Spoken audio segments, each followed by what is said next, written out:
Bom dia, meu amigo Luiz. Bom dia aos seus milhares de ouvintes de todas as regiões aqui que compõem o nosso estado do Ceará.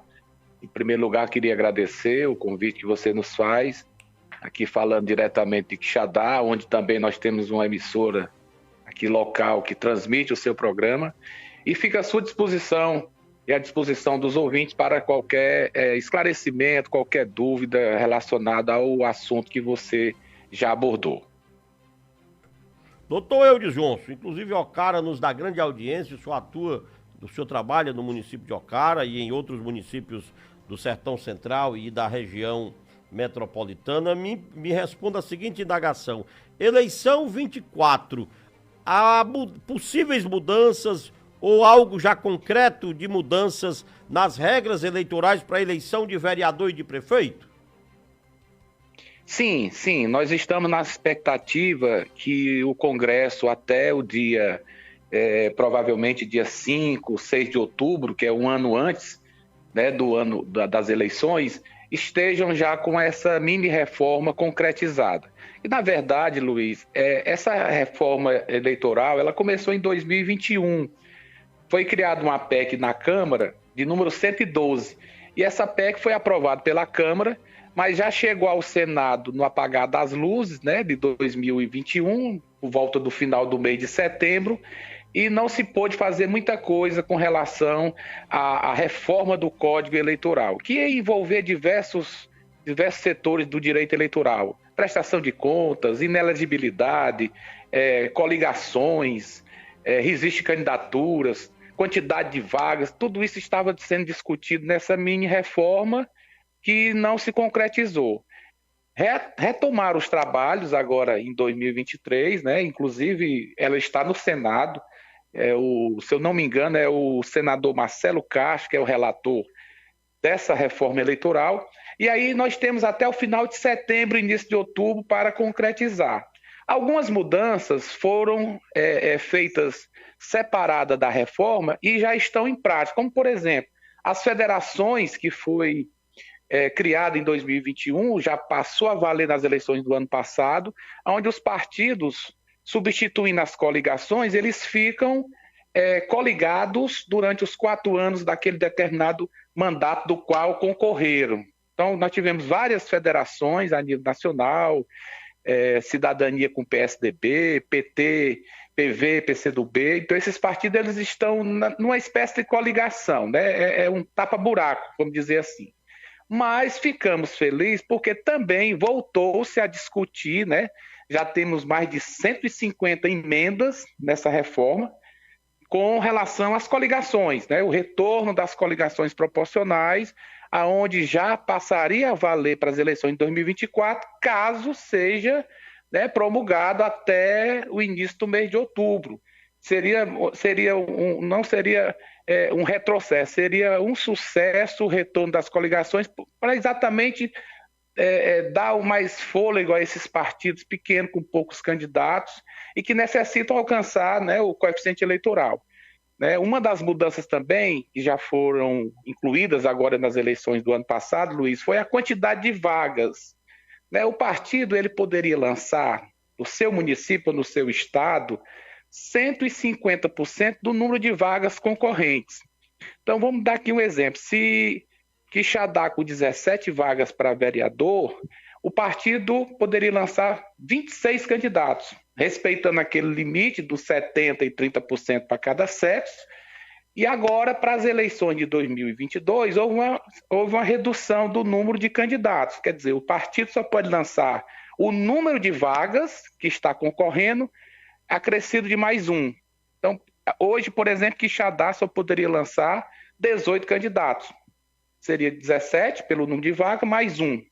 Né? Também respeitando aquele limite dos 30% e 70% de cada sexo. Então, a gente espera que com as coligações, se realmente retornar para 2024, haja um maior número de vagas a ser disputadas, né, pelos partidos. Acredito que eles vão aumentar esse percentual e, consequentemente, os candidatos teriam mais força para ir para uma campanha, porque existem partidos que têm apenas 3, 4, 5, 6 candidatos. E isso prejudica quando se vai retirar após a eleição, né, aquele coeficiente chamado coeficiente eleitoral, onde você precisa daquela quantidade de votos para eleger a sua bancada, tanto seja na Câmara de Vereadores, como na Assembleia, como na própria Câmara Federal, né? Essas duas mudanças que eu lhe falei foram significativas, já valeram para 2022. Mas como temos mais de 150 emendas, então muitos outros assuntos serão abordados, discutidos, votados, esperamos que sim, né? Até o início do mês de outubro, para que possa valer para 2024. Até quando o Congresso pode efetuar mudanças exatamente para valer no ano que vem? É um ano antes do pleito, de outubro?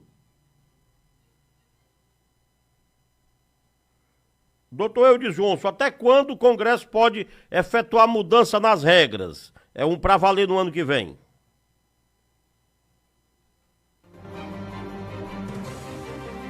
Alô, doutor? Meu caro... Tá ouvindo, Luiz? Alô? Tá me ouvindo?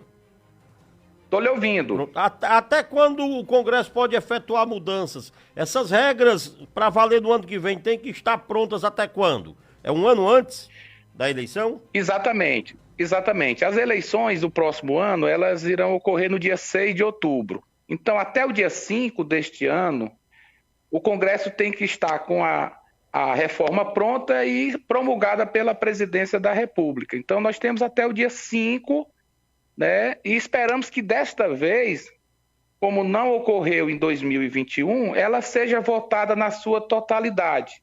Como eu já lhe falei, inclusive, várias emendas já foram apresentadas, retornando vários outros assuntos que foram excluídos da reforma política de 2021, de 2019, como, por exemplo, as coligações, né?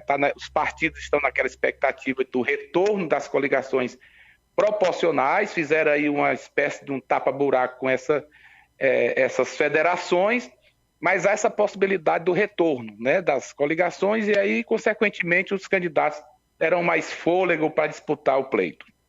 No tocante à questão eleitoral daqueles que tiveram contas desaprovadas, eu já estou falando exatamente de conta desaprovada. Quem foi prefeito teve conta desaprovada pela Câmara Municipal. Quem foi prefeito e teve cassação, o cidadão foi prefeito do município de Pedra Branca, por exemplo.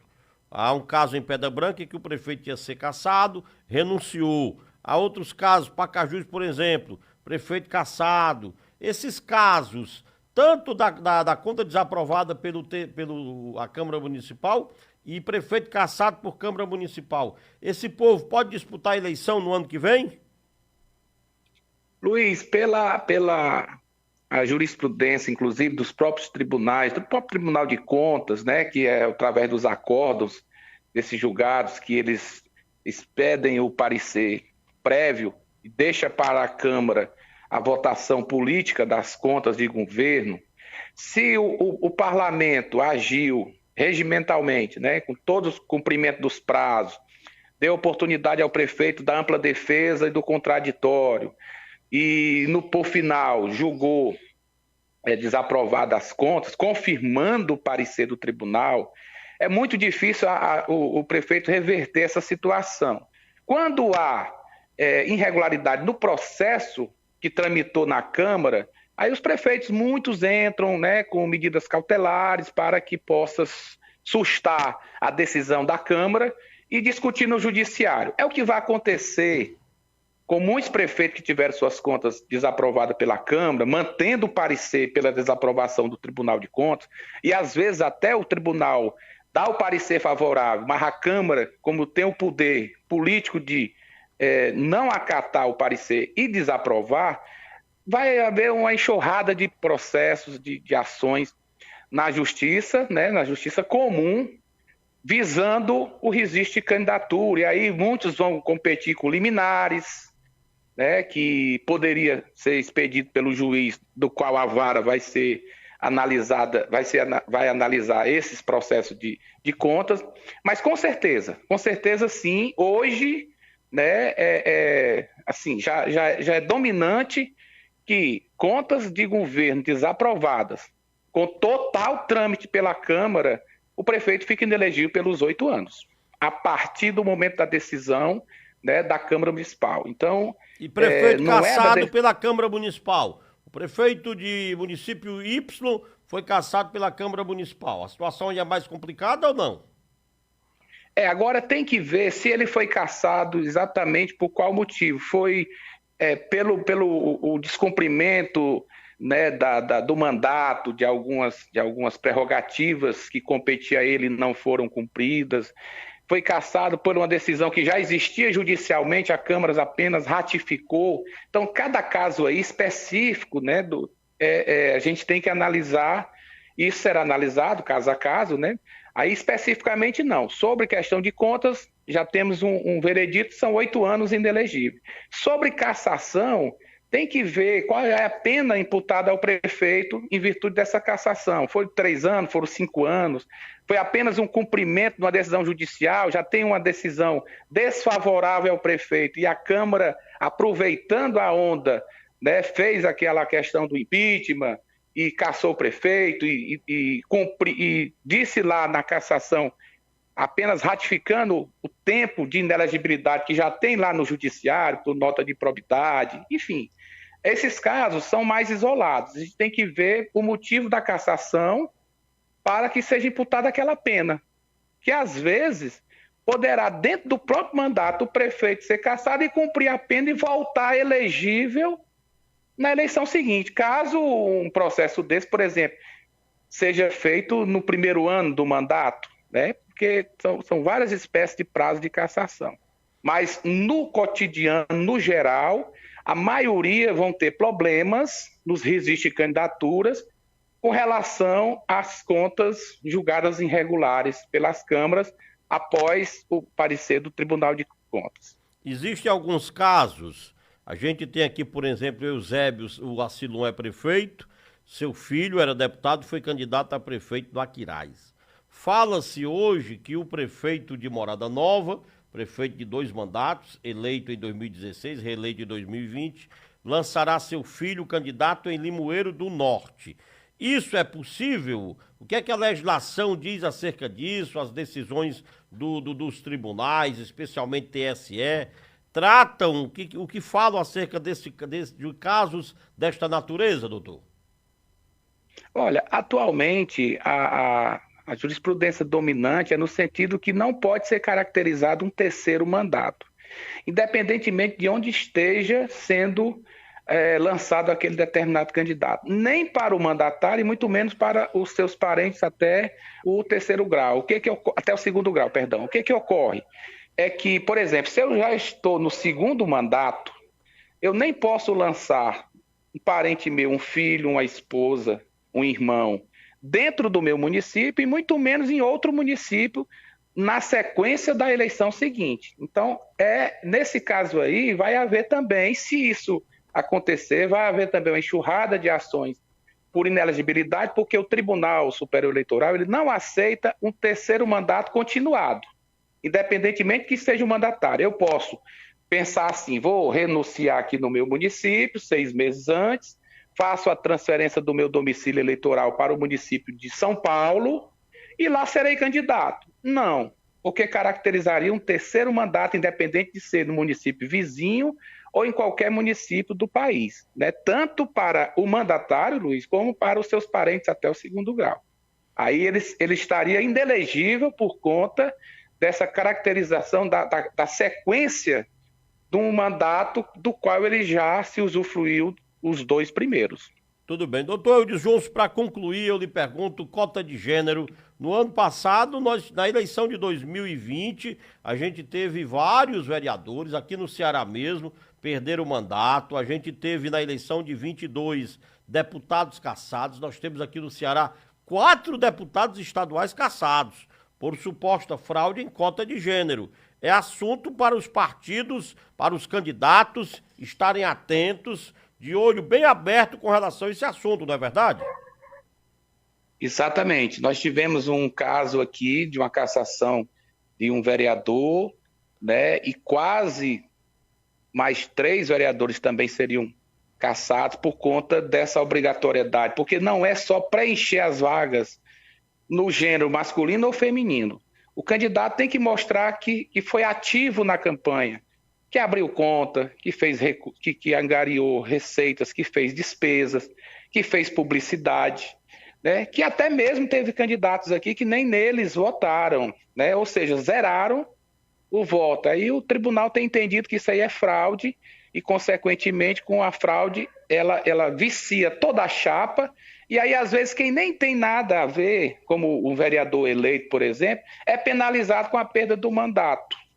E o suplente que causou aquela perda do mandato simplesmente não é penalizado, né? Não tem a punição, porque ele, como suplente, em muitos dos casos, ele não poderá ser candidato novamente, assim como quem perdeu o mandato também será, mas aí afeta mais quem está dentro do mandato. Então é interessante que os partidos, quando forem montar suas chapas, e aí a gente não sabe a quantidade ainda, porque nós temos que aguardar até outubro, Luiz, quando a reforma tiver concretizada, a quantidade de vagas, mas sempre será, a não ser que mude, mas no momento são 30% e 70%. Então, é como eu lhe falei, aqui em Quixadá, com 18 candidatos, nós temos que reservar as vagas para 6 mulheres. Não é obrigado nós lançarmos as 6 mulheres, mas se não tivermos as 6, não podemos fechar a chapa com 18, porque vai ter que diminuir no outro sexo.